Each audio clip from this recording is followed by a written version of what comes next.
Yeah, well, I'm back. Um, Look, I've just bought myself a guitar.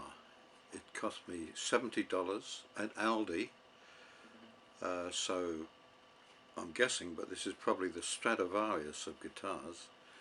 And at age 74, I'm going to learn to play the guitar, left-handed. So eat your heart out, Paul McCartney.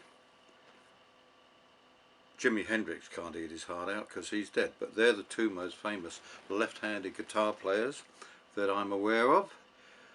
You might, okay, I understand. I know I've shocked you. You thought I was a teenager. No, I'm 74 years old, and I'm going to learn to play the guitar. I'll give you a sort of a progress report as we go along. But for now, where were we? Oh yes, that's right. We were talking about Abraham. Now, at age 90, Sarah, let me God decided to unfasten Sarah's womb. That's the way it's described in the Bible. God unfastens Sarah's womb. Abraham himself is heading towards 100 years old. Sarah is 90 and she becomes pregnant, would you believe? And she gives birth to her son, and he is named Isaac. And now this we come to the part of the story that you've probably heard of. But before I tell you that, Sarah then becomes jealous of Ishmael, the son, illegitimate son really, the son that came about as a result of Abraham raping Hagar, his slave girl. And Sarah instructs Abraham to send Hagar and Ishmael into the desert to die. But he doesn't die, neither of them die, as a matter of fact. And Ishmael goes on to become the father of the Arabic tribes. We've had a few problems with one way or another. But there's some confusion, and I don't know the answer to this. I don't know about which son was which, but I'm talking about the Bible. I'm sure you've heard of it. Now we come to the bit you know about, where God instructs Abraham. By the way, by now God has told Abraham that his new name is Abraham, and Sarah is now called Sarah. Don't ask me why.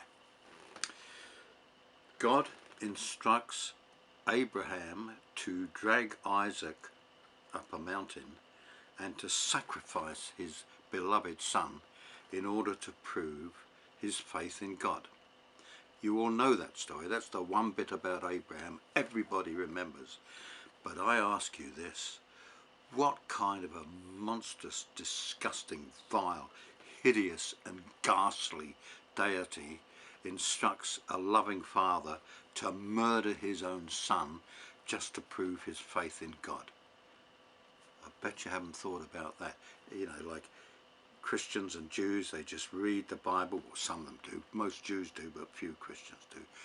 But they don't stop to consider what's behind it all and what it really means.